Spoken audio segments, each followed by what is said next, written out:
عید کی نماز کا طریقہ حنفی فقہ کے مطابق، پہلے اس طرح نیت کیجئے، میں نیت کرتا ہوں 2 رکعت نماز عید الفطر یا عید الاضحیٰ کی، ساتھ 6 زائد تکبیروں کے، واسطے اللہ کے، پیچھے اس امام کے، پھر کانوں تک ہاتھ اٹھائیے اور اللہ اکبر کہہ کر حسب معمول ناف کے نیچے باندھ لیجئے اور ثنا پڑھیے، پھر کانوں تک ہاتھ اٹھائیے اور اللہ اکبر کہتے ہوئے لٹکا دیجئے، پھر ہاتھ کانوں تک اٹھائیے اور اللہ اکبر کہہ کر لٹکا دیجئے، پھر کانوں تک ہاتھ اٹھائیے اور اللہ اکبر کہہ کر باندھ لیجئے، یعنی پہلی تکبیر کے بعد ہاتھ باندھیے، اس کے بعد دوسری اور تیسری تکبیر میں لٹکائیے اور چوتھی میں ہاتھ باندھ لیجئے۔ اس کو یوں یاد رکھیے کہ جہاں قیام میں یعنی کھڑے کھڑے تکبیر کے بعد کچھ پڑھنا ہے وہاں ہاتھ باندھنے ہیں، اور جہاں نہیں پڑھنا وہاں ہاتھ لٹکانے ہیں۔ پھر امام تعوذ اور تسمیہ یعنی اعوذ اور بسم اللہ آہستہ پڑھ کر الحمد شریف اور سورہ جہر یعنی بلند آواز کے ساتھ پڑھے، پھر رکوع کرے، پھر دوسری رکعت میں پہلے الحمد شریف اور سورہ جہر کے ساتھ یعنی بلند آواز کے ساتھ پڑھے، پھر 3 بار کان تک ہاتھ اٹھا کر اللہ اکبر کہے۔ امام اللہ اکبر کہے گا تو سب مقتدی بھی کانوں یہ 3 بار کان تک ہاتھ اٹھائیں اور اللہ اکبر کہیں اور ہاتھ نہ باندھیں، اور چوتھی بار بغیر ہاتھ اٹھائے اللہ اکبر کہتے ہوئے رکوع میں جائیں اور قاعدے کے مطابق نماز مکمل کر لیں۔ ہر 2 تکبیروں کے درمیان 3 بار سبحان اللہ کہنے کی مقدار چپ کھڑا رہنا ہے۔ حضرت سیدنا برائدہ رضی اللہ عنہ سے مروی ہے، حضور انور صلی اللہ علیہ وآلہ وسلم نے ارشاد فرمایا، اے حضور صلی اللہ تعالی علیہ وآلہ وسلم عید الفطر کے دن، جو رمضان شریف کے بعد آتی عید وہ عید الفطر کہلاتی ہے، عید الفطر کے دن کچھ کھا کر نماز کے لیے تشریف لے جاتے تھے، اور عید اضحیٰ یعنی بقرعید کے روز نہیں کھاتے تھے جب تک نماز سے فارغ نہ ہو جاتے۔ اور بخاری کی روایت حضرت سیدنا انس رضی اللہ عنہ سے ہے کہ عید الفطر کے دن تشریف نہ لے جاتے جب تک چند کھجوریں نہ کھا لیتے، اور وہ طاق ہوتی یعنی 1 3 5 7 اس طرح طاق، شاید اوڈ، ہاں یعنی اوڈ ہوتی۔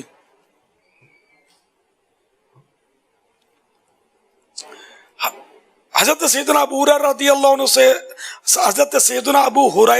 رضی اللہ عنہ سے روایت ہے، اللہ کے پیارے نبی صلی اللہ علیہ وآلہ وسلم عید کو یعنی نماز عید کے لیے ایک راستے سے تشریف لے جاتے اور دوسرے راستے سے واپس تشریف لاتے، راستہ بدل کر۔ پہلی رکعت میں امام کے تکبیریں کہنے کے بعد مقتدی شامل ہوا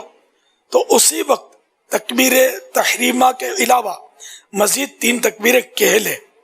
اگرچہ امام نے قراءت شروع کر دی ہو، اور 3 ہی کہے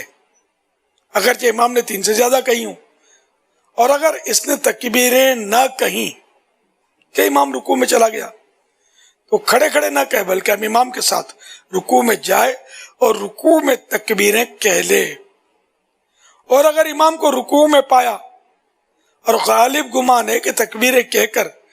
امام کو رکوع میں پا لے گا تو کھڑے کھڑے تکبیریں کہے پھر رکوع میں جائے، ورنہ اللہ اکبر کہہ کر رکوع میں جائے اور رکوع میں تکبیریں کہے۔ پھر اگر اس نے رکوع میں تکبیریں پوری نہ کی تھی کہ امام نے سر اٹھا لیا تو باقی ساقط ہو گئیں، یعنی بقیہ تکبیریں اب معاف ہو گئیں، اور اگر امام کے رکوع سے اٹھنے کے بعد شامل ہوا تو اب تکبیریں نہ کہے بلکہ امام کے سلام پھیرنے کے بعد جب اپنی بقیہ پڑھے اس وقت کہے، اور رکوع میں جہاں تکبیر کہنا بتایا گیا اس میں ہاتھ نہ اٹھائے، اور اگر دوسری رکعت میں شامل ہوا تو پہلی رکعت کی تکبیریں اب نہ کہے، بلکہ جب اپنی فوت شدہ پڑھنے کھڑا ہو اس وقت کہے۔ دوسری رکعت کی تکبیریں اگر امام کے ساتھ پا جائے فبہا، یعنی تو بہتر، ورنہ اس میں بھی وہی تفصیل ہے جو پہلی رکعت کے بارے میں مذکور ہوئی۔ اچھا، اب عید کی جماعت کسی کو نہ ملی تو کیا کرے؟ امام نے نماز پڑھ لی اور کوئی شخص باقی رہ گیا، خواہ وہ شامل ہی نہ ہوا تھا یا شامل تو ہوا مگر اس کی نماز ٹوٹ گئی، تو اگر دوسری جگہ مل جائے عید کی نماز تو پڑھ لے، ورنہ بغیر جماعت کے نہیں پڑھ سکتا۔ ہاں، بہتر یہ کہ یہ شخص 4 رکعت چاشت کی نماز پڑھے۔ اچھا، عید کے خطبے کے احکام۔ نماز کے بعد امام 2 خطبے پڑھے، اور خطبہ جمعہ میں جو چیزیں سنت ہیں اس میں بھی سنت ہیں، اور جو وہاں مکروہ یہاں بھی مکروہ۔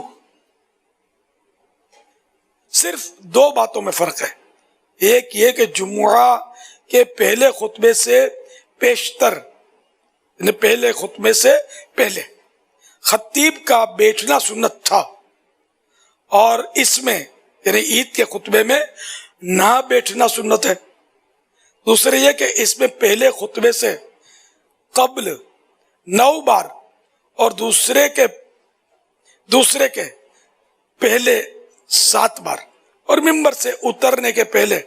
14 بار اللہ اکبر کہنا سنت ہے، اور جمعہ میں نہیں۔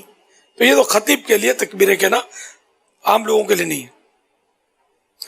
صلو علی الحبیب صلی اللہ علی محمد۔ تو یہ یاد رہے کہ جمعہ کا خطبہ ہو یا عید کا خطبہ ہو یا نکاح کا خطبہ ہو، یہ سب کا سننا فرض ہے۔ باتیں کرنا حرام اور جہنم میں لے جانے والا کام ہے، یہاں تک کہ خطبے کے دوران چلنا بھی نہیں ہے، ادھر ادھر منہ پھرا کے دیکھنا بھی گناہ ہے، چاہے عید کا خطبہ ہو، چاہے نکاح کا خطبہ ہو،